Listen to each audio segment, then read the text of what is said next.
Hello everyone, Alistair Gold here. I'm still trying to recover from the utter madness that was that match yesterday. Honestly, we've had the Battle of the Bridge, but that was like the Battle of the Dugouts. And the best thing I'd say about where we're sat at Stamford Bridge is it's right behind the dugouts. It's very similar in respect to how White Hart Lane kind of used to be. And my goodness, we could just see everything, everything happening, all of the madness. It was just one of those ends to a game where the game itself, there was just about enough in it, especially with the last gasp equaliser, to kind of, I guess, have loads to write about and change a report. And then that happened afterwards, and it's still spilling out, even literally just as I was about to start recording this. I just paused for a minute because I got word that there was an FA charge coming. So if you haven't seen it, obviously the amount of times these take to now upload onto YouTube, it's going to be a while anyway, and you've probably seen this, but I'm going to read out the words to you anyway. From the FA, Thomas Tuchel and Antonio Conte have both been charged with the breach of FA Rule E3 following the Premier League fixture between Chelsea and Tottenham Hotspur on Sunday 14th of August. It is alleged that the behaviour of both managers was improper following the end of the fixture. Thomas Tuchel and Antonio Conte have until Thursday 18th of August to provide their respective responses. So yeah, I don't know how we got from a game. What else did you know? This was the weird thing that on the whole, the players were quite calm. But it was more that the two managers just absolutely lost it. And I don't think I've ever seen, I'm trying to think of any time I've seen a game like that where the players all seemed to be absolutely fine, but actually it was the manager. And I wouldn't even say it was all the dugouts. It's kind of watching the dugouts. The dugouts were getting in the way to try and stop them, but just the two of them decided we are going to go for each other. And I know that I think Conte was a little bit upset in the week. There was a comment from Tuchel about something about I wouldn't believe anything he says about Conte. And I think that just grated on Conte. And interestingly, he wasn't asked about that. I think the timing of the press conferences before the match meant that he wasn't really asked about those comments. And perhaps, yeah, that would have been something that actually maybe would have triggered him pre-match. But it wasn't the case. And maybe that's why we got to where we are in the match itself. Yeah, I don't even know where to start. Do we start with the match? Do we start with the aftermath? I think we kind of have to start with the end because it was just so mad. You can tell how I am. Imagine like how I was after the game. We were kind of sitting there in the press conference room waiting to see whoever would have emerged first once it had all quietened down on the pitch. And we were just in... It was like the unknown. We didn't know what they were going to come out there. Were they going to come out at all? Were they going to come out raging after the game? They're both very passionate, live wire kind of managers on the sideline. They really are.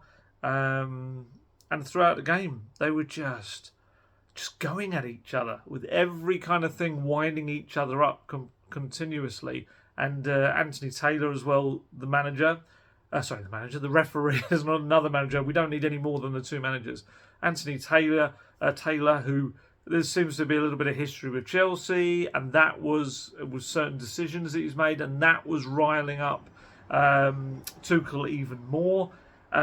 So let's go straight to that end moment. Let's analyse it a little bit, exactly what it was, because I really do think Conte's been incredibly unfortunate, and I have no doubt, I'm sure Spurs will appeal because it makes no sense not to.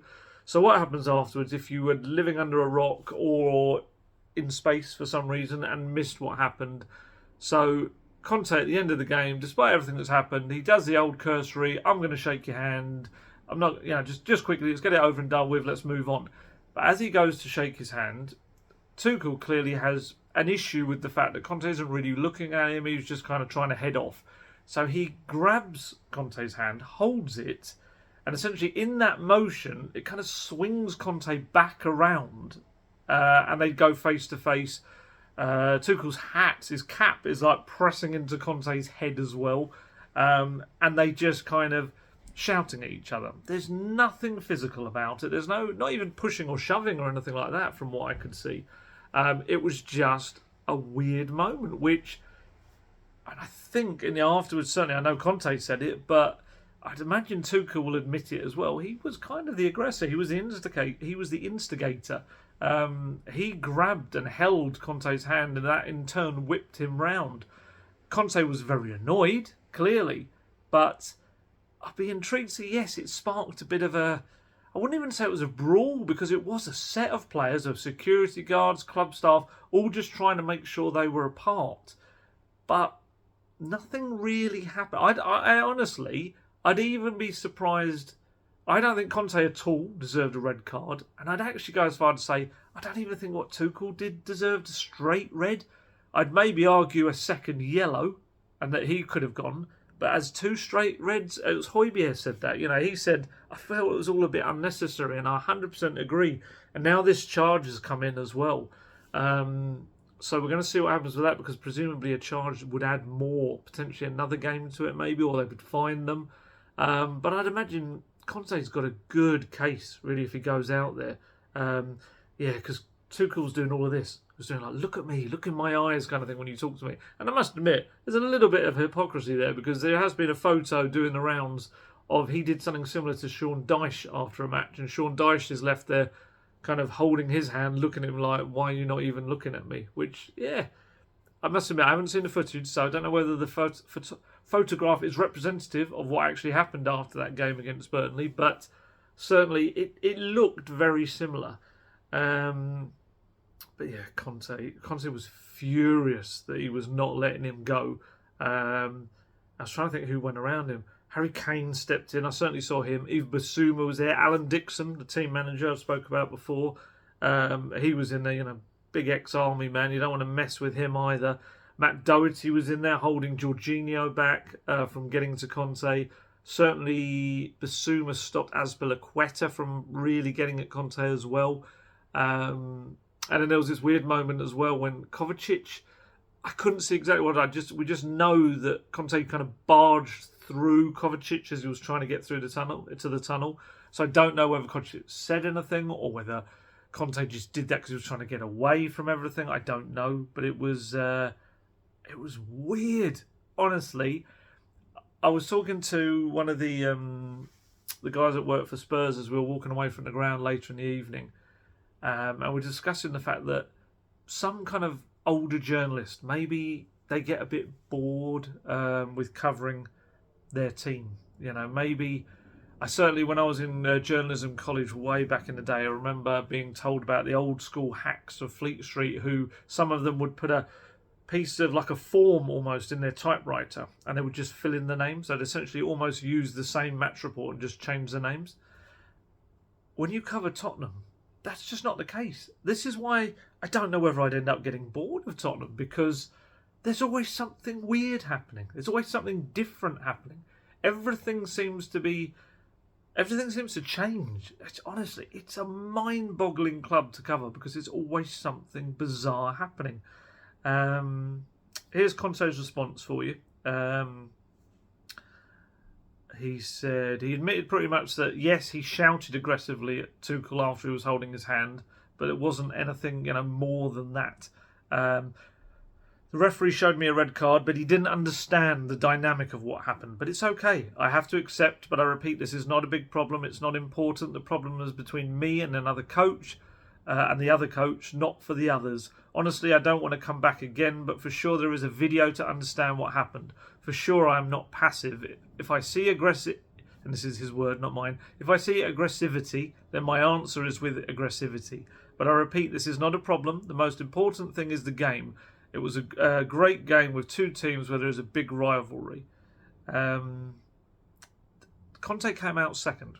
Tuchel came out first. Tuchel, there was a moment, Matt Law from Telegraph kind of deflated the situation quite quickly with a little bit of a quip. So as Tuchel sat down, everyone's putting their dictaphones and phones on the table to record what he was going to say. And Matt Law said, what did he say exactly? It was, well, I was going to shake your hand, but it was a funny little moment, and that made Tuchel laugh.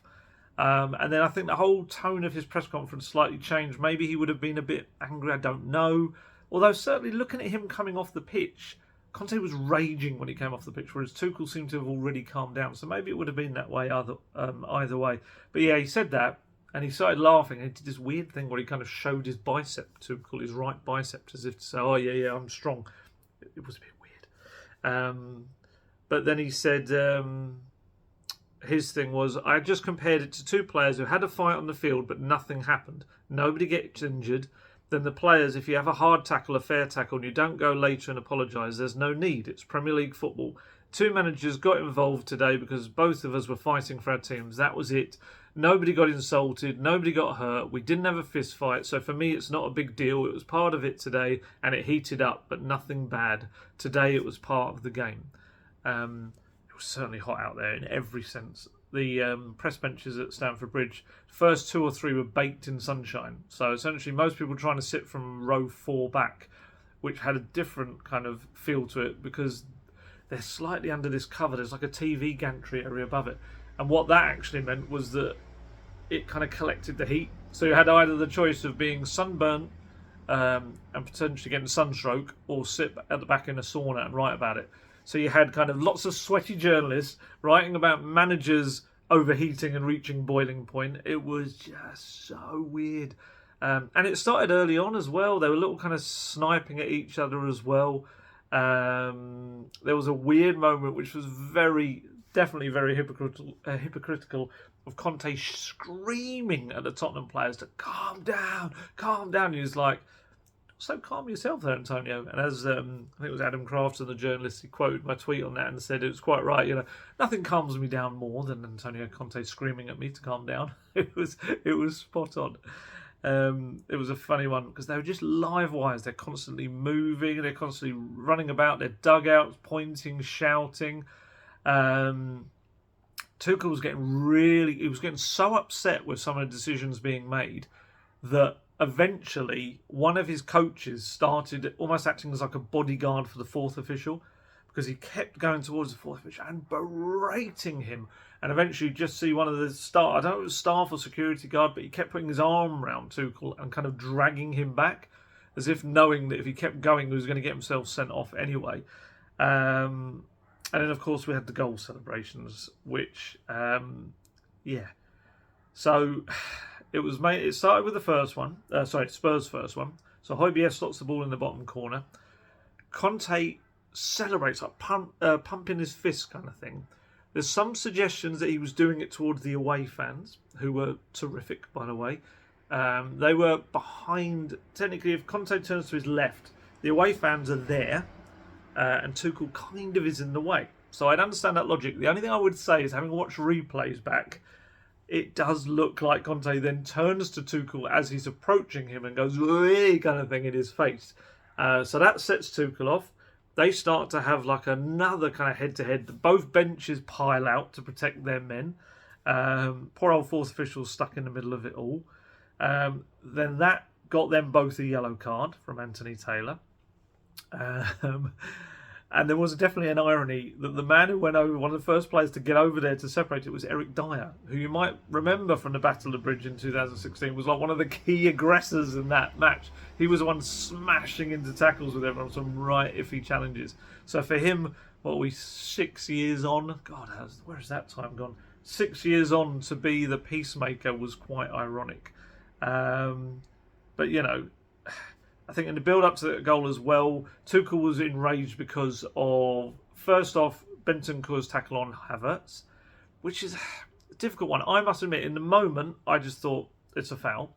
And I understood kind of why he was annoyed at that, although it was too many phases back to kind of be called back by VAR or anything.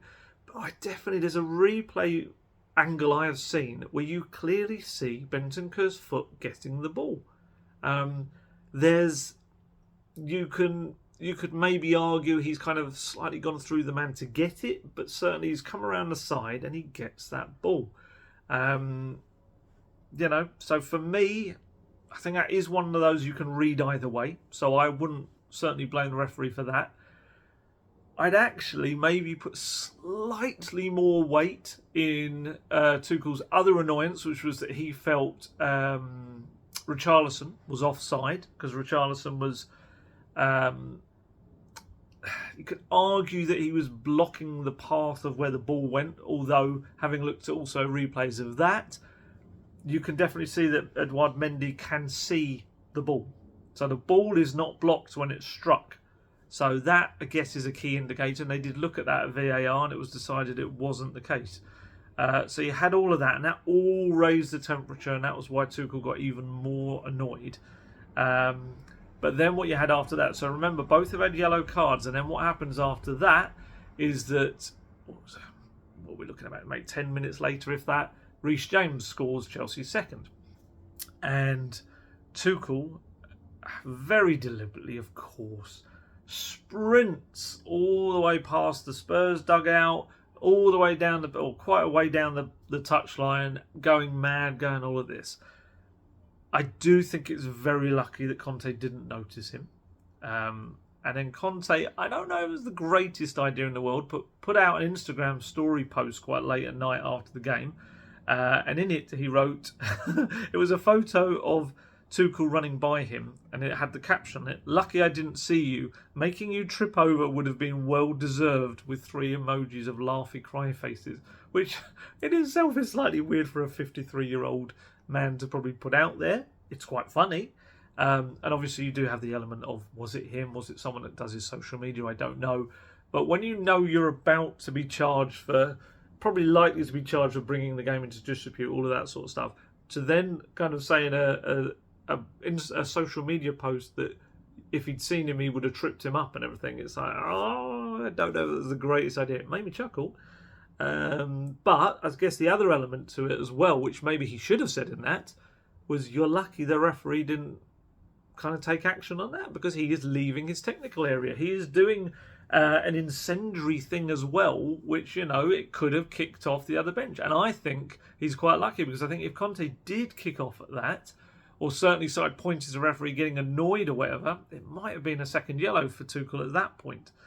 It was just absolutely mad. And after the game, Tuchel was just going for Anthony Taylor. He really was. He was going at him. Because like I said, I wasn't aware of this because I don't cover Chelsea, so I'm not aware of this. But apparently Chelsea fans just absolutely slate Anthony Taylor and believe he's made decisions that have cost them lots of stuff.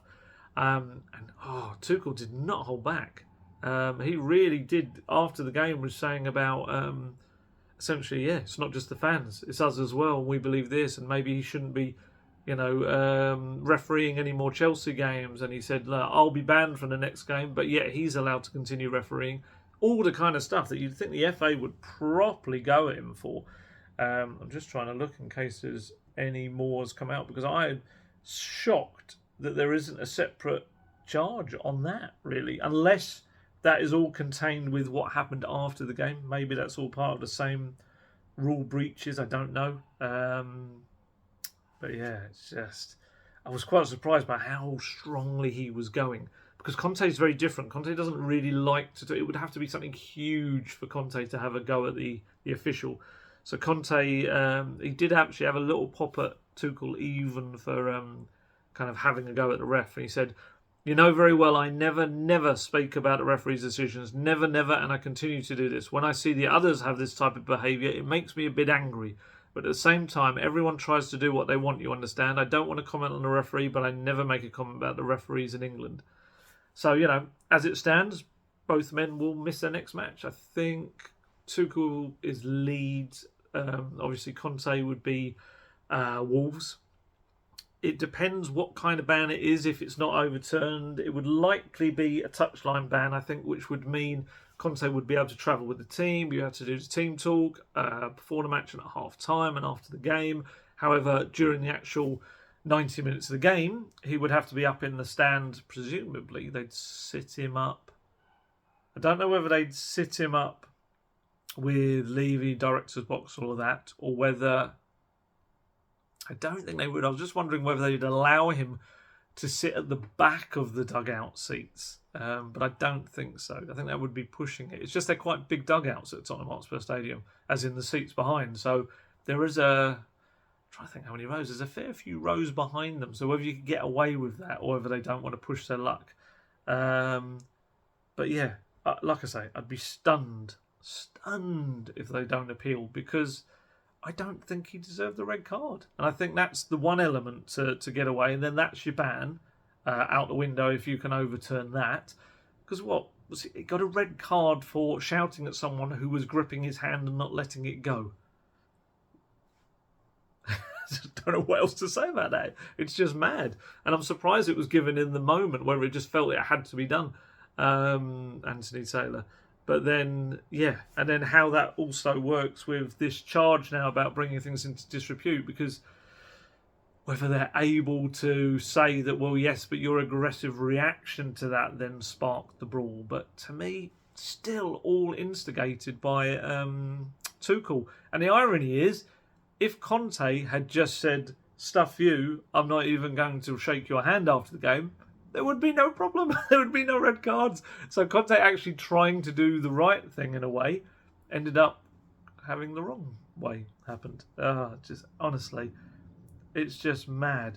And, it's one of those where it was a weird game as well. The game itself was strange because Chelsea dominated the game, and Conte was, I'll say in a little bit, I've got his quotes, he was quite honest in saying, Chelsea were the better team. But yet Chelsea barely tested Hugo Lloris. It was a weird game. And yet it had that incredible finale. Look, Conte is just going to be passion personified. He's never going to change. That's what he is. Like I say, he's 53 years old now. He's not going to change. But I think the positive you have to take from it is the fact that certainly in the way that game played out and finished, he's passed that on to the players. He has. Those players fought every last moment. And they got their point, which maybe didn't deserve, but certainly it shows a massive improvement from where they were, from the dreadful 4 games of last season against Chelsea.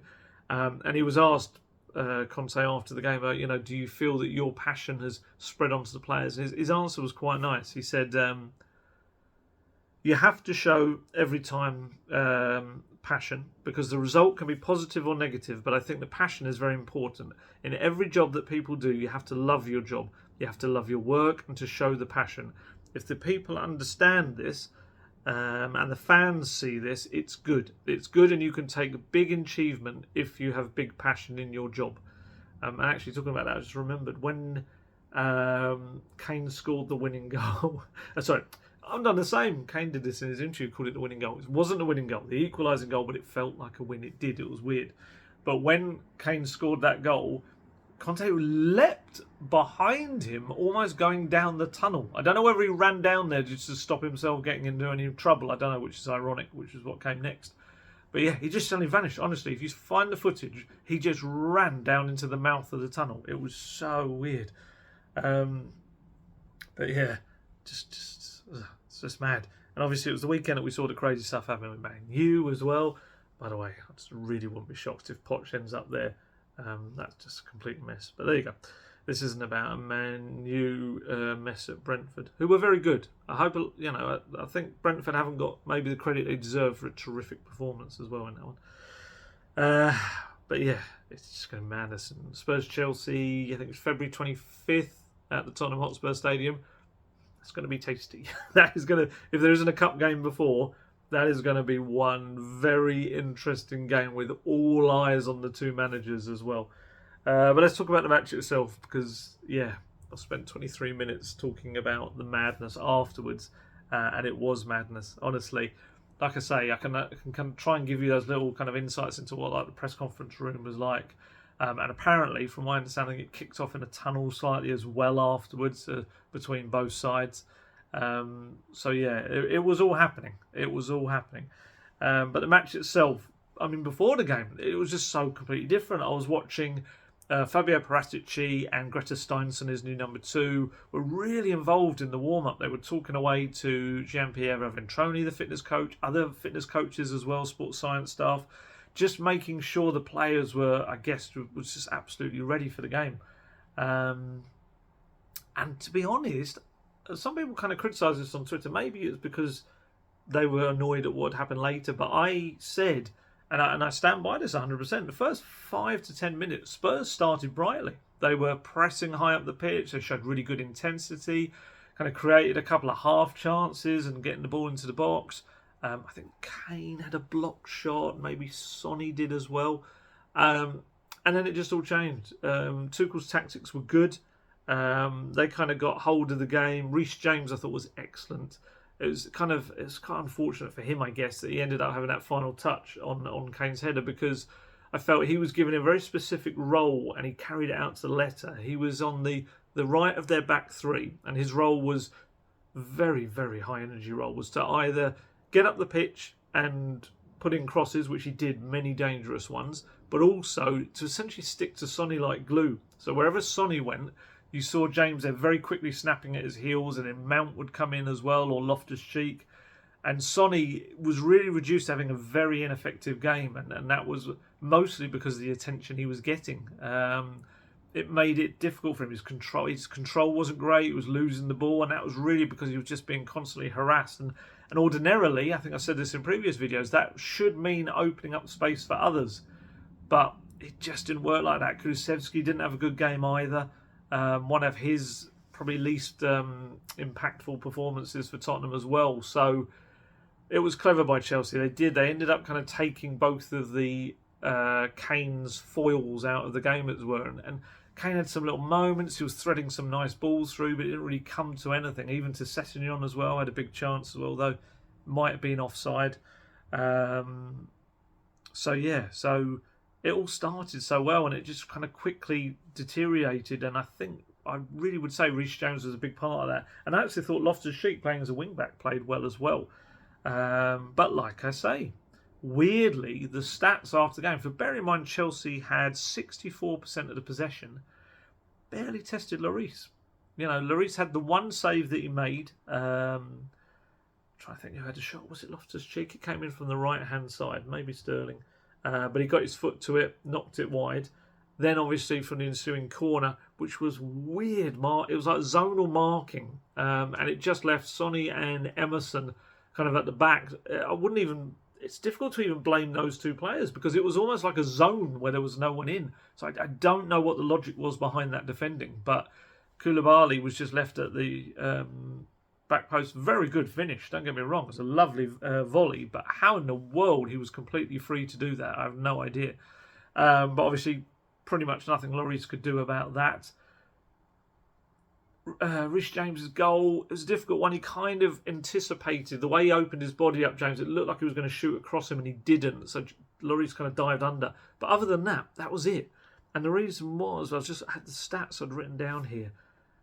Chelsea had 3 shots on target from 16 efforts. That was it, 3 shots. So obviously 2 goals and the one that he saved. Whereas Spurs actually had 5 shots on target from 10 efforts. And, you know, I think I saw a stat somewhere where Spurs actually had the bigger chances in the game, because you think of Kane running through, I have no idea. Harry Kane would bury that every day of the week, but for some reason scuffed it across goal. Sessegnon had that chance, like I said, as well. Sonny ran through and hit a shot that wasn't the strongest, and Mendy got his hand to that. There were a couple of block shots in the box as well, and obviously Højbjerg's finish was very nice, and then Kane's goal at the end. I'm still not entirely sure whether that was Kane's goal or not. I feel like it was maybe going to hit post or go wide, but doesn't matter. I'm sure Reece James doesn't want the goal either, or the own goal. But it was just... It just wasn't a great performance from Spurs. It was subpar. But I think the key thing was the ability to use the subs, which we'll talk about, which was a big difference to last season's matches, and actually kind of be stronger as the game wore on. And I think just getting a point when they didn't deserve it against a team that they really haven't picked up many points at all, let alone, you know, wins, but also just draws at Stamford Bridge have not exactly been a very often seen sight, as it were. But I've got some quotes from Conte on it. He said, "It was an intensive game. For us, this game was really tough, but you know very well to come here and to play Chelsea away, it's always difficult. They have a really good team." Actually, this was in reply to my question. That's right at the start of the presser. At the same time, I did try and ask him about the Tuchel bust-up. He kind of swerved it slightly, so others had to kind of follow up on it. Sometimes that happens with the first question. At the same time, if I have to compare last season and maybe even 6 months ago, we played 3 games without playing because the superiority was really clear. Today, I have to be honest, because today in this game, Chelsea showed to be better than us. we can do better, but at the same time we scored twice. In the last 3 games against them, we didn't score. We got a point today, and we showed, in my opinion, character and personality, because my players wanted to stay in the game until the end. But for sure, my players know very well what is my idea. We have to continue to work and improve, because I think with the ball, we could do better.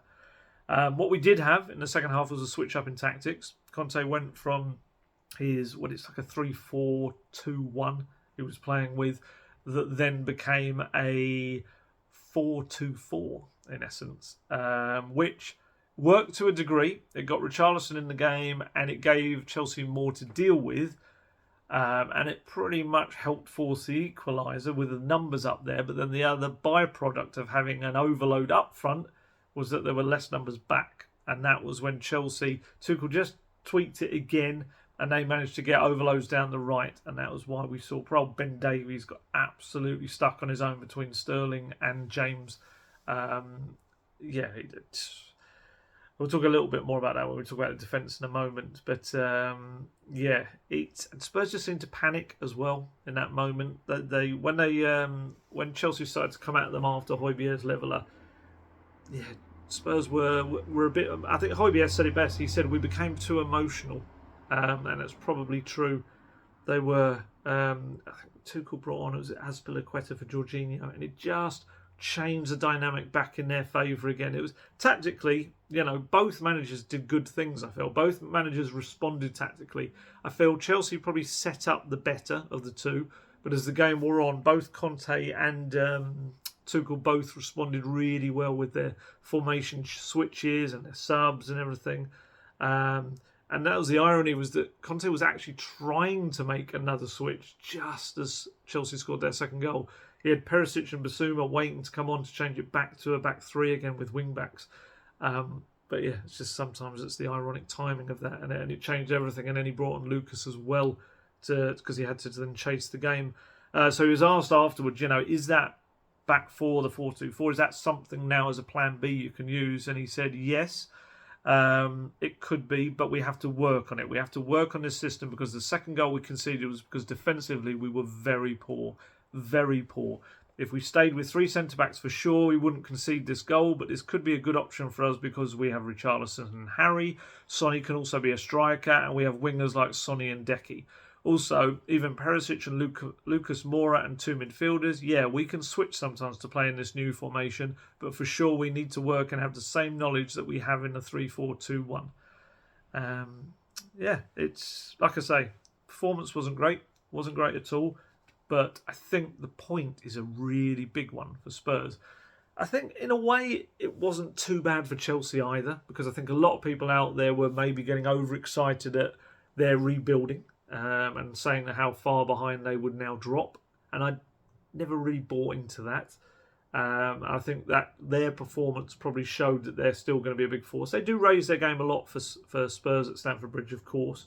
But I don't think they're going to be quite, the train wreck I think people seem to be making out they were going to be. But I think for Spurs it's a big point, because it really was a massive improvement in terms of the result of last season, and also the belief in the team. And the fact that they retain that unbeaten kind of start. But as Conte said, it kind of means nothing if they then go and chuck it away against Wolves next weekend. So I want to talk about the subs, because I felt every one of them pretty much had a positive impact. And when you think back to that subs bench in some of those games against Chelsea last season, and the lack of options, Conte just turning around and just going, okay, can't do anything there. Whereas he looked round and, Richarlison came on and he was an absolute pest. He did everything asked of him.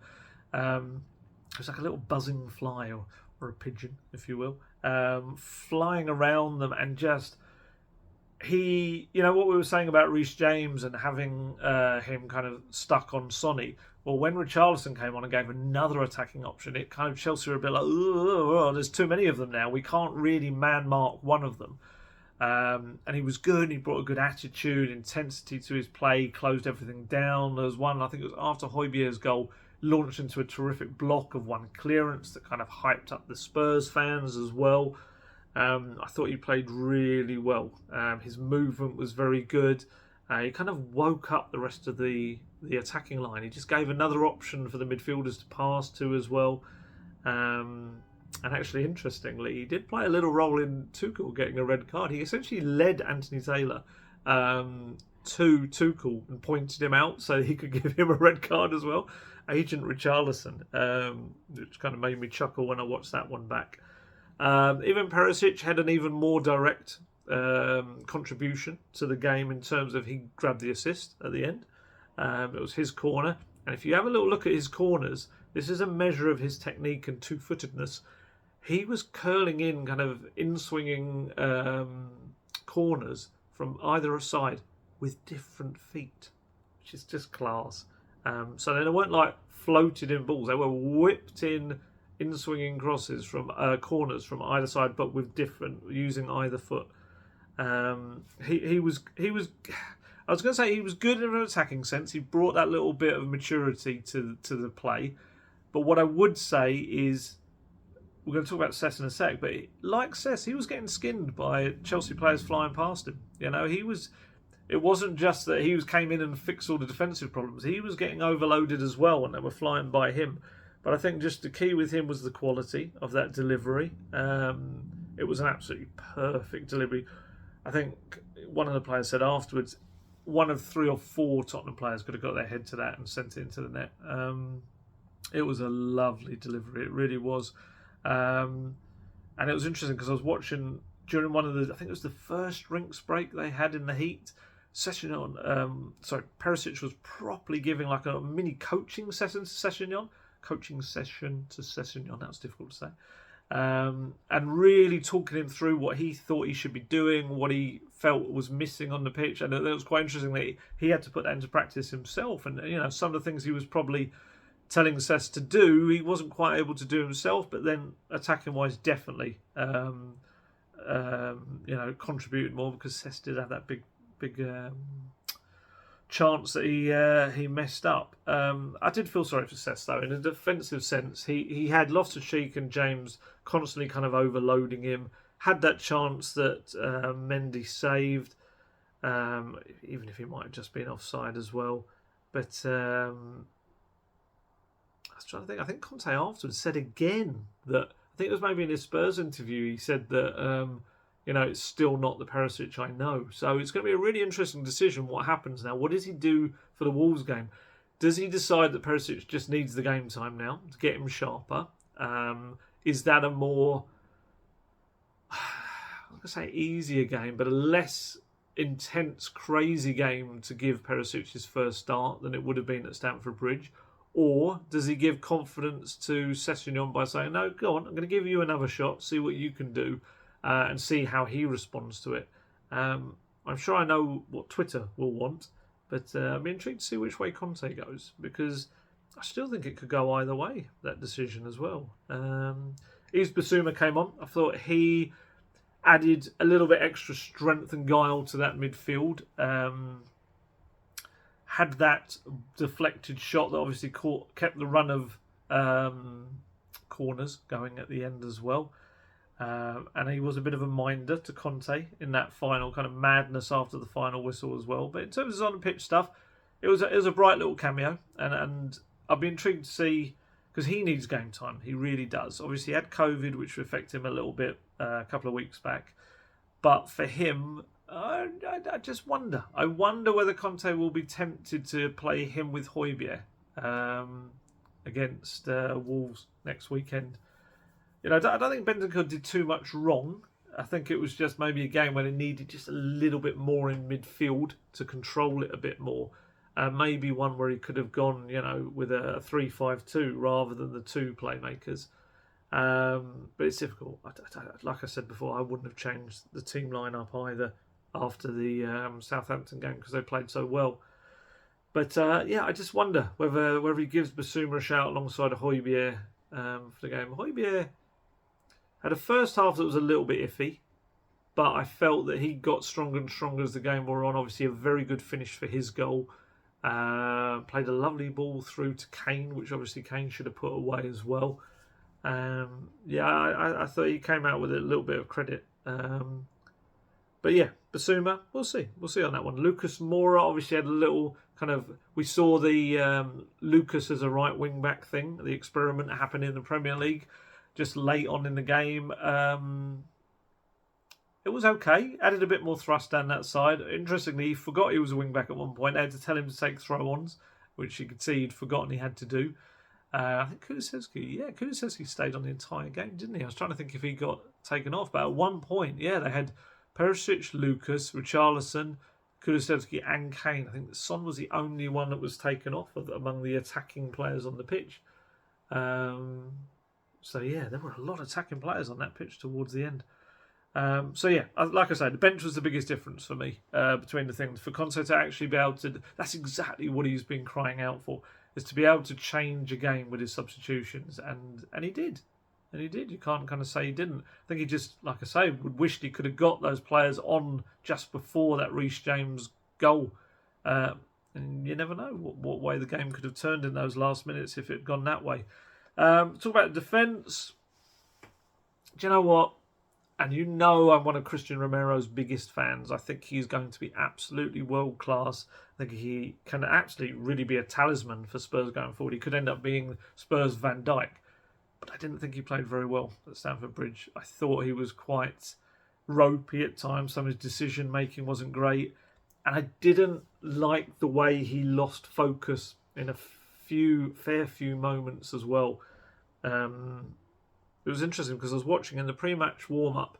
They did their final little sprint they always do before they come into the tunnel. And just before, as they were lining up for that, Højbjerg was having a really intense discussion with Romero, who didn't look as intense whatsoever. He was listening, but he was not. Højbjerg's got that kind of almost weird intensity to the way he speaks. And I just found that quite interesting. It was really talking to him quite strongly, like that kind of thing. I don't know. It's funny because I was talking to some people in Spurs before the game, and there was a lot of talk about Romero, and maybe Romero would,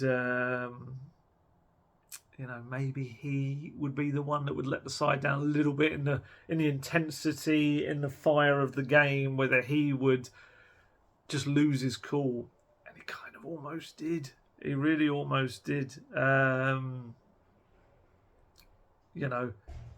We had obviously the Cucurella moment where he pulled his hair, although Tuchel was saying that he did it before as well. I must admit I didn't see him do it before, but certainly saw the incident in the box.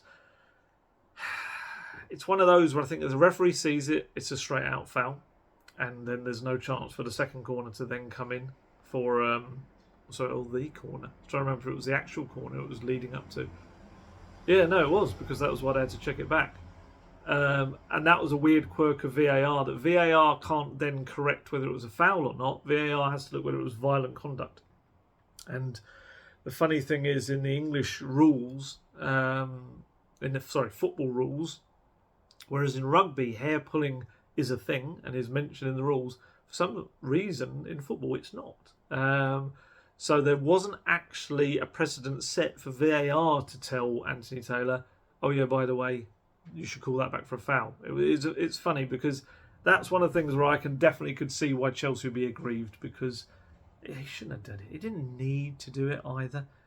It was a little bit, strange in that respect again.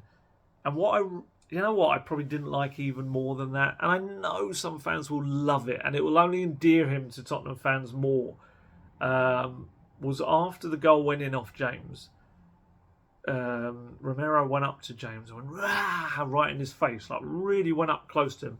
And we've seen that before. He did it to Maguire at Old Trafford last season, and then like minutes later, Ronaldo scored the winning goal there with kind of getting away from Romero to score it.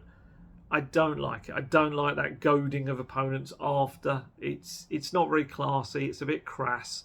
And yes, I'm sure some fans will love it and they'll think it's kind of cult hero status worthy. I get it. And I'm pretty sure Romero got man of the match afterwards, which I found, I think it was tongue-in-cheek. I think it was because of how much he'd wound up Tuchel with the hair pulling and all of that. But he definitely wasn't man of the match in terms of performance. And I dug out some quotes that Conte gave me about Romero from a couple of months back. Because if you remember, last season he picked up 11 yellow cards and 1 red card. And there was a real moment where we all kind of thought, he only needs 2 more and he's going to get a 2-game suspension at a really crucial time for Spurs. And Conte, who funnily enough only a couple of weeks ago was talking about Romero and was talking about him needing to have a hot heart and a cold mind, was the way he was talking about it. And I always find this with Romero and when it comes to Conte, and look at the stuff he says about him. If you ask him how good Romero is, Conte will always give him a little bit of praise, but the bulk of what he says about him is about improving and how he wants this to change and that to change. And I look back at those quotes that he said when I spoke to him. If you remember, he said to me, I have to... how did he say it? I have to help the player in good and bad ways. So I asked him kind of for a bit more clarification on that when I next spoke to him. And he said back then, I think it was in March, Christian is a player who has to be focused in every moment of the game. If he's good to be focused from the start, from the first second to the last second of the game. He's a really important player for us. I think he has to improve in this situation to be focused in every moment of the game. Sometimes he takes a yellow card that he can avoid. I think that he has to improve in this aspect, to be focused from the start until the end. Sometimes you can't explain this to him in a good manner. Sometimes you have to shout, and he laughed when he said that. But he's a good guy and he understands very well that what I do is always best for the team and is best for the player to improve himself, because I think he has a great quality to become a top defender. So when I think this is important, it's important to find the right way to improve the player. And I mean, to Romero's credit, he hasn't had a yellow card since. And I think I saw a stat where he didn't actually have a foul. He didn't commit a foul against Chelsea, which... it's such a weird one. You know, in one respect, definitely that's the case, but there should have been fouls that he probably, should have been given away or should have had against him, kind of thing. But yeah, Romero, and I am a huge fan of Romero, and I just felt I didn't like some of the things he got up to. And I know he straddles that line between the sublime and ridiculous in terms of he can absolutely save your bacon and the next moment can seem like a bit of a liability. And I think he's only 24. He's got a lot to learn. He's Serie A Defender of the Year a couple of seasons ago. But it's a side of his game that I think he can curb without losing his aggressive streak. And you can definitely have that aggressive streak in the way you push out and you play. But I don't think that means that you have to yank people's hair and you have to scream in opponents' faces when they've put the ball in their own net. I don't think that that's the same kind of thing. But yeah, I know some Spurs fans will absolutely adore that sort of stuff. But yeah, he wasn't at his best. He wasn't. The rest of the back line, I thought Dyer had a mixed game. He had a couple of rash decisions he made, not least for their second goal. He pushed out, kind of anticipating a ball that never came, and that left Ben Davies stuffed, essentially, with 2 men to handle, and he was right in the middle of them. But then Dyer also felt there was some moments where he kind of took control, and he actually looked quite good. It was a weird game to analyse, because the defence and some rubbish shooting from Chelsea kind of kept the ball away from Tottenham's goal. But then in the moments, there was some kind of slightly ropey bits of defending as well. Ben Davies, like I said, I think he got unfairly criticised for the second goal. I don't think there was really much he could do about that. He had to go to one of the men and went to Sterling. Sterling just passed it to James, and it's going to happen whoever the player is if they're left on their own. From an attacking point of view, Davies actually contributed. He got an assist. He was the one that teed up Højbjerg for his shot. And actually, it was him throwing himself at the ball, getting a header that hit Dyer that Mendy then tipped over that led to the corner that Kane scored from. So, yeah, it was a mixed day for the defence, certainly. So that's it, really. I do think with Romero, just going back to Romero slightly, Conte's a really interesting example for him, because he kind of needs to listen to him but not do what he does. Do what I say, not what I do, because Conte is a bit of a madman. He loses his cool as well, as we saw the other day. So Romero's probably looking at it thinking, how can you tell me off? But yeah, it's a little bit of a different thing, I guess. So that's the match. All done, dusted. Spurs come away with a point. So let's look forward, I guess, to transfer window. Last fortnight or so now. Destiny Udogie, I'm told. Udogie. Guesty told me that's how I'm supposed to pronounce it, and I will never remember how to do it properly because I'm useless with pronunciations. He had his medical this morning at Tottenham. It's a real bargain deal for the Udinese right wing back. There's some kind of talk about it being up to 20 million more, but from what I understand, speaking to people today, it's 15 million plus another 3 in potential add-ons. That's a bargain. Obviously, they're getting him back for a season, Udinese on loan, which is, which is why the price is reduced. But in a way, Spurs don't need him now, and it's a massive kind of development thing for him, I think, to play another season there. He will quite likely, I'd imagine, get a senior Italy call-up as well. But yeah, so he was at Hotspur Way doing his medical, and as people have pointed out to me, there's video going around. He is quite clearly very fluent in English and excellent at it as well. And they're just getting it all done quite quickly because he's going to be back in Udinese training tomorrow, Tuesday. Don't know when this video may go out. Sometimes they take such an age I have to put them out early the next morning, but on Tuesday he will be back in Udinese training. I think Spurs, it was likely to be announced today. If not, it would be early on Tuesday morning. But yeah, he will. I think I've got his stats here. 35 appearances for Udinese last season as a 19-year-old, 5 goals and 3 assists. Absolutely coming on strong as a player. Conte likes him. Paratici likes him. And it'll be interesting to see what it means next summer for those others on the left. It puts Seth under pressure this season to really continue to develop and push on. Otherwise, he could be the fall guy next summer. And Perisic also to prove that he's not a guy reaching the end of his career and that he will still be as strong in his second season. So yeah, he'll be a terrific signing. He really will. I'm really looking forward to seeing kind of what we get from Destiny Udogie. And yes, I have seen the jokes and thing. How much is Udogie in the window and Udogie in the window and something? Because transfer window. Very clever. But yeah. So he'll be coming in. And I guess what happens next will decide, he'll be 7th transfer of the window for Spurs incoming. And I guess what comes next is also dependent on outgoings as well, because they're getting there. Giovanni Lo Celso has departed, albeit on loan. There was some initial confusion. The word coming out of Spurs on press conference day, so when was that? Friday, was that there was an option to buy.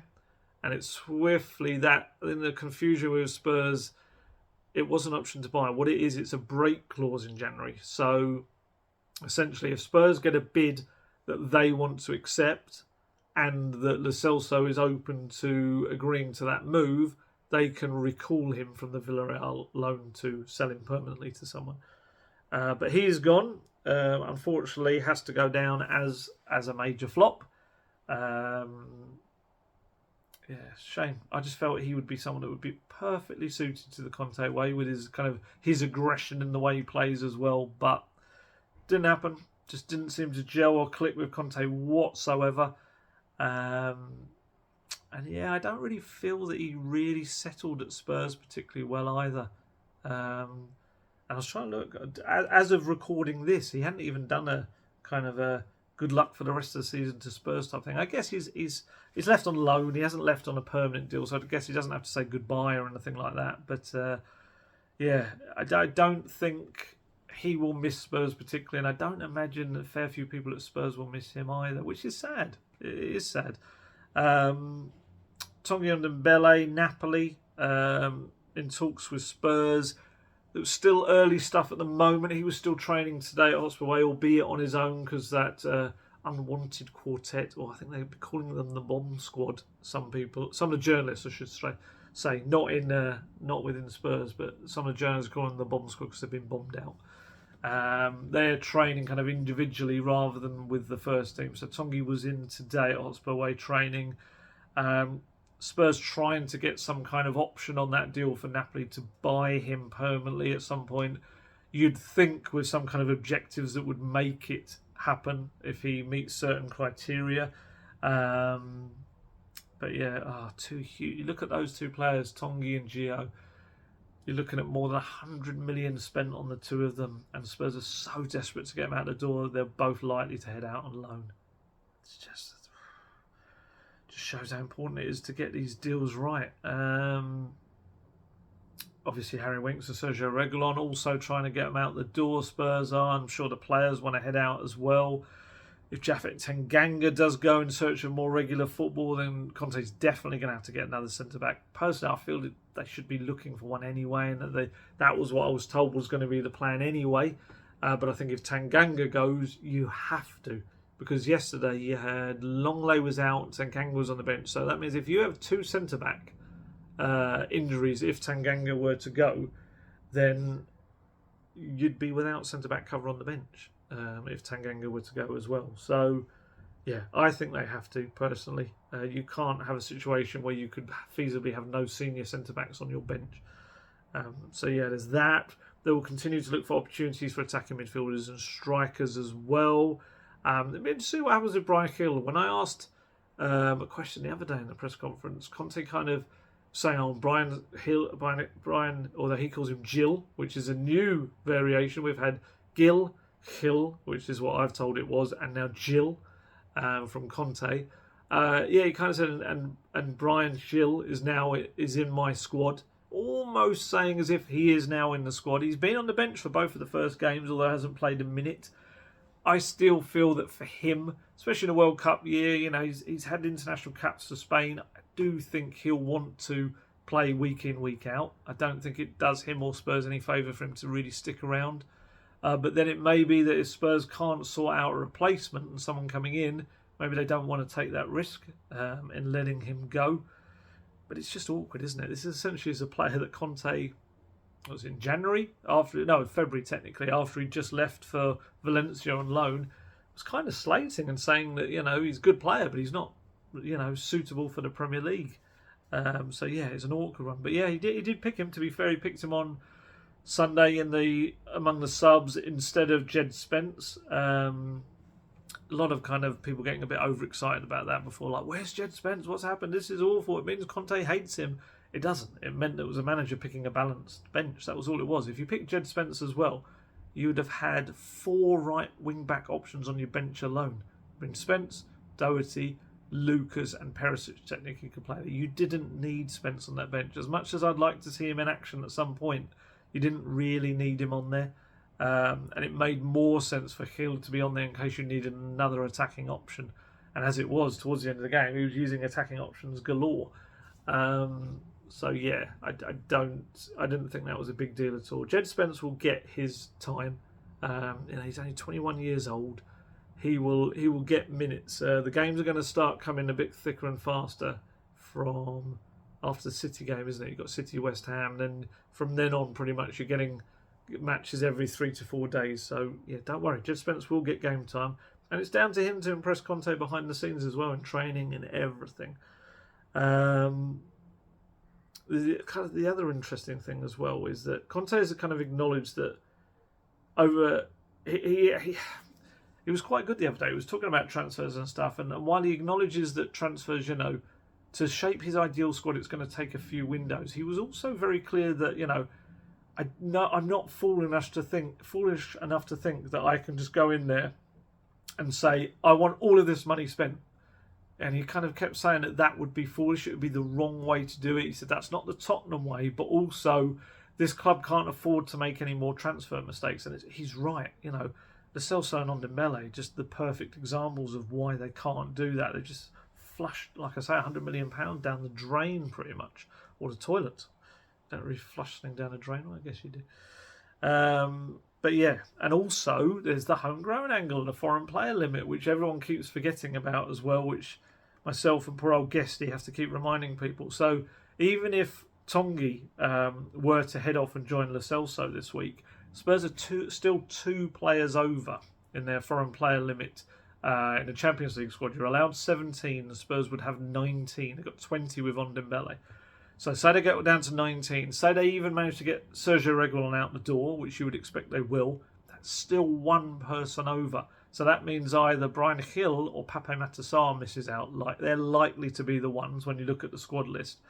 And that's not even taking into account another foreign player coming in. Actually interesting, on Pape Matar, Conte said like a nice little bit about him. It was kind of buried slightly in his post-match comments to Spurs play or the Spurs social media channels. And he just said, you know, essentially hinting at the fact that he's actually developing very quickly, and he can kind of see that in training, and he's going to be a great prospect if he keeps doing what he's doing. So maybe another little hint there that perhaps they're looking to keep Sarr around. It'll be interesting to see what happens in midfield. Poor old Alfie Devine. He was meant to go out on loan, but I was at the under-21s game on Friday night. They weren't very good at all. Too many players, I think, looking for loan moves rather than playing as a cohesive unit. And they lost 2-0, I think it was, to Everton.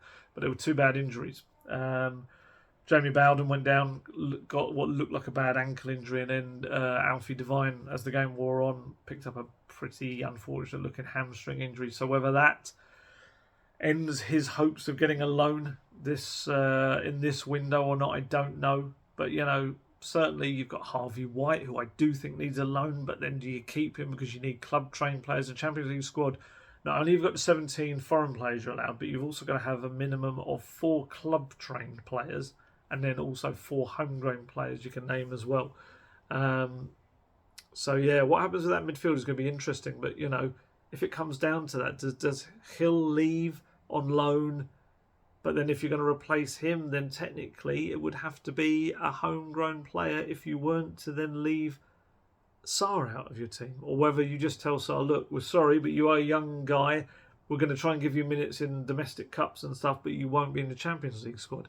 It is such a kind of a thing to kind of work out and handle, and who can't play and who will play. It's really not as simple as go out and get that man, as it were. It just doesn't work like that way at all. I was going to tell you, James Garner, not the former Hollywood actor Maverick. I used to really like that film, Mel Gibson remake of the old series with James Garner. It is not James Garner. It is the 21-year-old Manchester United player. From what I understand, Fabio Paratici really likes him. Whenever he went to see Jed Spence playing last season, he watched him a couple of times last season. He came away each time really impressed by James Garner, central midfielder. Technically plays more as a defensive midfielder, but also is versatile enough to kind of push up the pitch a bit. I've got his stats. 48 appearances. Sorry, I should say he was on loan at Nottingham Forest last season. 48 appearances, helped them get up, scored 4 goals, 8 assists as well. Had a terrific season, yeah. And from what I understand, every time Paratici went to watch Spence, he came away also raving about Garner. Now, the issue here is, I think apparently United are willing to let him go for about 15 million. But from what I understand, I don't think Spurs have decided yet whether they're going to make a move, because the problem is game time for him. He's unlikely to get it at Spurs. You look at those options now with Bentancur, Højbjerg, Bissouma, Skip as well to come back as well. And obviously there's Pape Matar as well is another thing. So whether Spurs would be able to sign him and then loan him out, often players don't really like the idea of that. You know, you're not going to leave Man U just to go to another club that you're going to get loaned out. I wonder if Forest, who have signed about 1 million players in this window, whether they look to bring him in. And for his point of view, you know, he would play regularly there.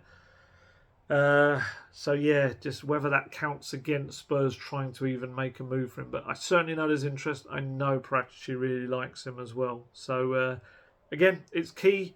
They've got to make sure they make the right choices in these last few weeks, because while we can get very excited about certain players that come in, it does have a knock-on effect on the squad and how things work and the happiness of the squad and not having a bloated squad.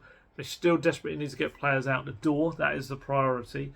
And like I say, Destiny Udogie should be announced literally as I'm recording this now. There's just some news coming out that Leonardo Gabanini from Watford is about to be appointed as Spurs' new chief scout, or has been.